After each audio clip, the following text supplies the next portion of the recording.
Dawn over the Solomon Sea. Two Japanese bombers, thin-skinned Bettys, cut across the sky toward a tiny airstrip near Bougainville. 6 Zero fighters cover them like blades. Far to the south, hidden just above the wavetops, American P-38 Lightnings race in radio silence. Every mile is measured. Every minute is planned. In one of those bombers sits Admiral Isoroku Yamamoto, the architect of Pearl Harbor, a man who knew America's strength but gambled anyway.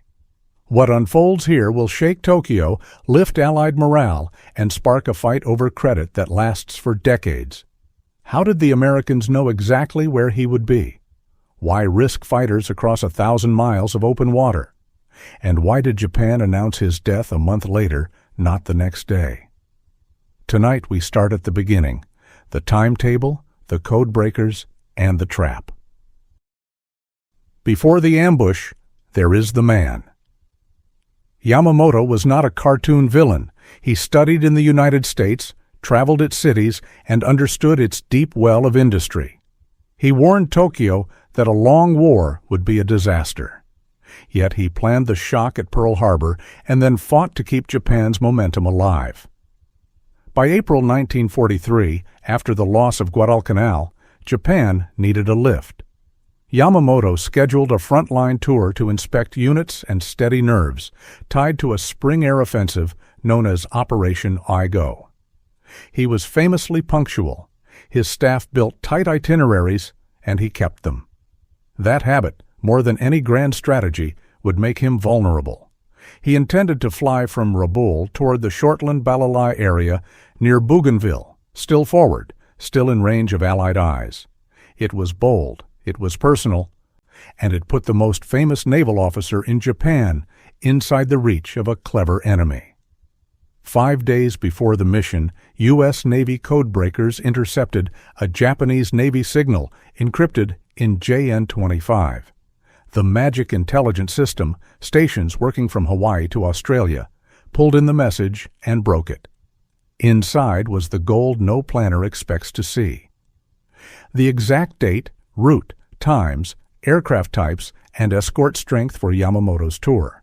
It listed a departure from Rabaul at 6 hours and an arrival at Balalai around 08 Hawaii, Tokyo time. With 2 G4M Betty bombers from the 705th Kokutai and 6 Zero fighters from the 204th Kokutai as escort. This was not rumor, it was a timetable. It turned the Pacific into a chessboard with one piece circled in red. Senior American commanders faced a choice. Use the decrypt and strike, or let the moment pass to protect the secret. Admiral Chester Nimitz approved action. Admiral William F. Halsey in the South Pacific agreed. The job moved down to the Joint Air Command on Guadalcanal, airsols, to plan a fighter intercept without exposing the codebreakers. If they succeeded, they would also need a cover story for the source. From the beginning, secrecy was part of the mission plan. The next problem was physics. The intercept point lay roughly 1,000 miles round trip from Guadalcanal, with fuel needed for combat and a safe return. Navy Wildcats and even the new Corsairs didn't have the range from those fields. Only one fighter in theater could fly that far. Fight and get home. The Lockheed P-38 Lightning, a twin-engine, long-legged interceptor that could carry big external tanks. The task went to the 339th Fighter Squadron, 347th Fighter Group. Their commander, Major John W. Mitchell, would lead. 18 Lightnings were assigned. 2 were spares. 16 were the Core Strike and Cover Force. A 4-ship killer element, Captains Thomas Lanphier, Jr., Lieutenant Rex Barber, Linton Besby Holmes, and Lieutenant Raymond Hine, would dash for the bombers at the merge, while the rest climbed to block Japanese fighters. Mitchell distrusted the first staff flight plan. With a few pilots, he recomputed the legs by hand to arrive as the Japanese formation descended to land around 09:35, 10 minutes before touchdown, when they would be slow, predictable, and hard to protect. He even borrowed a Navy compass to tighten his navigation over featureless water. Fuel made the plan ugly but possible. Standard 165-gallon tanks were paired, where available, with scarce 330-gallon tanks flown in from New Guinea. The mismatch put a heavy load on one wing, but the tank sat near the Lightning's center of gravity, so the pilots could manage the imbalance. They would take off heavy, fly low, burn down the big tank, and arrive balanced enough to fight. Every detail served one goal: reach the point on time. Mitchell's route bent wide south and west, far below the usual track, to avoid lookouts and any chance radar might spot them. The formation would wave hop at roughly 50 feet above the sea, so low that distance and horizon play tricks on the eyes, then climb at the last minute. Radio silence would be absolute, chatter could give them away, and time was everything. If the intercept math was wrong by even a few minutes, the sky would be empty. If it was right, the Americans would appear as the Bettys slowed, the Zeros fixed in loose cover. The trap was set. If they're even 5 minutes off, the sky will be empty. Dawn breaks over Guadalcanal, and the air tastes like fuel. Ground crews move fast and silent. Pilots climb the ladders one by one. Props arc, engines cough, and 18 P-38 Lightnings roll down the strip heavy with drop tanks. They lift into gray light and level out so low the ocean looks like a metal sheet under their wings. The plan is brutal in its simplicity. Fly a long dogleg far off the usual track, stay glued to 50 feet, and trust dead reckoning across open water. No radio chatter, no course corrections from a friendly ship. Just speed, compass, time, and nerve. The pilots settle into a rhythm. Watch the leader, hold formation, don't fixate on the waves. At this height, the horizon lies to you. A blink too long, and you balloon up or dip toward the surface. Everyone knows the clock is the real enemy. If they arrive early, the sky will be empty. If they're late, the target will already be on the ground and gone. Minutes become long, careful miles. The big external tanks drag at the wings, lopsided on some airplanes, but range is life today. The leader keeps one eye on the stopwatch, one on the compass. The ocean, the engine noise, the heat building in the cockpit. This is the kind of flying that wears on you, where discipline is the only comfort. They ride the sea's texture and check fuel again and again. It is not fear that sits with them now, but math. At the final leg, the formation bends right, south of Bougainville, and the call every pilot has been rehearsing silently makes its way down the line. Jettison on signal, then climb hard. Ahead, clouds hang low, and somewhere beyond that haze, a Japanese formation should be descending precisely on schedule. If the decrypt was right, if the wind was read correctly, if the speed held true, then history is about to get very small and very close. There, tiny specks in the light. 2 twin-engine bombers sliding in toward the coast, 6 fighters higher and back of their right. The Americans are a minute early, almost perfect. Auxiliary tanks fall away like tin fruit. The leader turns to parallel the bombers. Noses come up, and the big twins surge. One problem: a pair's tanks refuse to drop. Weight and drag are now a penalty they can't afford. Those 2 peel away toward the sea. The rest keep coming, climbing into the path of the Japanese just as the plan demanded. The formation splits into its jobs. High cover angles up to meet the expected Zeros and keep them busy. The kill element aims straight at the bombers. One pilot points his Lightning at the escorts to fracture their timing. The other drops his nose into a steep turn that lines him up behind the trailing bomber. It's happening fast now. The Japanese fighters spot the threat and dump their own tanks, diving to cut off the attack. The Americans don't blink. This is the minute they flew for. Guns reach first. Tracers carve long, straight answers into the air. Closing from behind, the attacking P-38 walks fire into the right engine of the lead bomber, then into the fuselage where metal is thin and men are not. He slides his aim to the left engine and squeezes again. Smoke thickens, black and certain. The bomber lurches hard to port, rolling so abruptly the lightning almost collides with it. He jerks away, recovers, and sees the Japanese aircraft drop like a thrown object toward the Bougainville jungle. Inside that bomber is Admiral Isoroku Yamamoto. Whatever promise he made to be on time brought him to this exact piece of sky at this exact minute, and now the Earth rises to meet him. The American pulls past, scanning for threats, counting precious seconds and even more precious gallons. Somewhere behind, a wingman trying to rejoin is gone. A flash in the confusion, and then nothing. He does not come back. The second Betty turns for the sea, low and desperate, skimming the waterline for safety. It is a smart move. The ocean offers fewer places for a big twin to be trapped. But two American fighters see it break and slide toward it, like knives. The bomber starts taking hits. Now the left wing root, now the fuselage seam. Spray kicks up behind the propellers as it staggers. The Japanese pilot coaxes, and then there is no more flying to be done. The bomber comes apart into the surf off Moila Point, the sea closing over metal and men. A handful of survivors claw toward shore. Among them is Vice Admiral Matome Ugaki, Yamamoto's chief of staff, exhausted but alive. Up high, the cover flight trades passes with the Zeros. The fight is sharp, brief, and angry. Everyone understands that the bombers are the point, and the point is already scored. In the swirl, an American element checks the time and the fuel and makes the cold choice every long-range pilot has to make after a fight: break away or risk never seeing Guadalcanal again. They break. One Lightning limps south with holes stitched across the wings and tail, engine gauges quivering, the cockpit smelling like hot metal and cordite.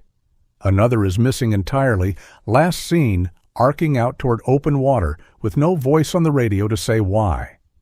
The leader counts aircraft and does the math he has been doing all morning: distance home, wind, the cruel trade between altitude and consumption. He turns the formation and points them at the long blue road back, holding the throttle just where the fuel curve likes it. Behind them, the jungle is already swallowing smoke and secrets. On the ground, search parties will find wreckage and a neat, unarguable fact: the most famous admiral in Japan did not survive the fall. In the air, the Americans fly south in strict silence. They know what they've done, and they also know the first rule of days like this: speak softly, because success can expose the very secret that made it possible. They got him. But telling the world exactly how could cost lives, and it could burn the codebreakers who drew this line through the sky.